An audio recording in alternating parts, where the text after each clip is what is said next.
Hello friends, Rehman গার্ডেন্সে আপনাদের প্রত্যেককে স্বাগতম। আপনারা প্রত্যেকে আশা করছি সুস্থ আছেন এবং ভালো আছেন।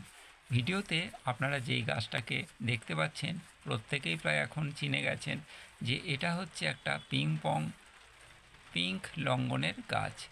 এখন অনেকের বাড়িতেই এই লঙ্ঘন গাছ প্রায় রাখতে চলেছেন, যা বর্তমানে অন্যান্য গাছের থেকেও এখনও মূল্য অনেকটাই বেশি। আমি এই গাছটাকে যথেষ্ট কলম করার চেষ্টা করেছি এবং দুটো কলম অলরেডি করে ফেলেছি। তা সত্ত্বেও গাছটা কী সুন্দর বেড়ে উঠেছে সেটাই আমি আপনাদের সঙ্গে শেয়ার করতে চলেছি। যাদের বাড়িতে এই পিংপং লঙ্ঘন বা যে কোনো লঙ্ঘনের গাছ রাখেন বা রেখেছেন, তারাও কিন্তু ভয় না পেয়ে আপনারা জোর কলমের মাধ্যমে খুব সহজেই লঙ্ঘন গাছের কলম করে আপনাদের গাছের পরিমাণ বাড়িয়ে নিতে পারেন এবং যখন ফল শুরু হবে তখন সব গাছেই ফল শুরু হবে। কারণ টবে, প্রথমেই আমি বলি, টবেই আমরা যখন গাছ লাগাই যত পরিচর্যাই করি না কেন, একটা মাটিতে গাছ যেরকম ফল দিতে সক্ষম, টবের গাছ কখনোই সেরকম ফল দিতে সক্ষম নয়। আর ২ নম্বর কথা হচ্ছে যে গরমের সময় অনেক সময় বা শীতের সময় গাছ যদি ঠিকমতো জল না পায় অনেক সময় মারা যায়, ঝিমিয়ে যায়। তখন যদি আপনার একটা কলম করা থাকে গাছের, তাহলে কিন্তু সেক্ষেত্রে অনেকটাই আপনি রেহাই পাবেন। কারণ একটা অনেক কষ্ট করে, অনেক শখ করে একটা গাছকে যখন আমরা লাগাই আর যখন সেই গাছটা মারা যায়, তাহলে আমাদের কিন্তু অনেকটাই কষ্ট হয়। সেই জন্য আমি চাই যে আপনারাও কলম করার চেষ্টা করুন।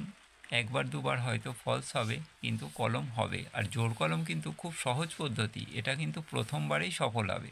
ভয় পাবার কোনো কারণ নেই। তার জন্য আপনাকে আগে থেকে একটা এই আঁঠির বা বীচের গাছ তৈরি করতে হবে। তৈরি করে একটু মোটা করতে হবে। তারপরে খুব যে মোটা তা কিন্তু নয়, লঙ্ঘন গাছ কিন্তু খুব জোর কলম খুব সহজেই করা যায়। কারণ আমি তা প্রমাণ পেয়েছি। আমি অনেকগুলো ছোট ছোট গাছেও কিন্তু জোর কলমের মাধ্যমে কলম তৈরি করতে পেরেছি। আর পিংপং লঙ্ঘন কিন্তু লঙ্ঘনের একটা খুব ভালো ভ্যারাইটিস। এর ফলগুলোও বড়, খেতেও খুব ভালো, আর বছরে দুবার হয়। আর এই লঙ্ঘন গাছ কিন্তু আপনার বাড়িতে টবে বা ড্রামে যদি আপনি বসান, তাহলেও কিন্তু আপনাকে যথেষ্ট পরিমাণ ফল দেবে।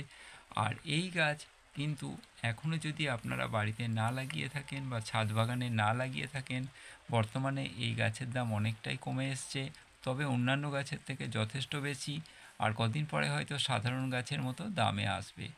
আর ভিডিওটা যদি আপনাদের ভালো লাগে তাহলে অবশ্যই সাবস্ক্রাইব করবেন। আর প্রত্যেকে ভিডিওটা ধৈর্য সহকারে দেখার জন্য ধন্যবাদ। প্রত্যেকে ভালো থাকবেন, সুস্থ থাকবেন।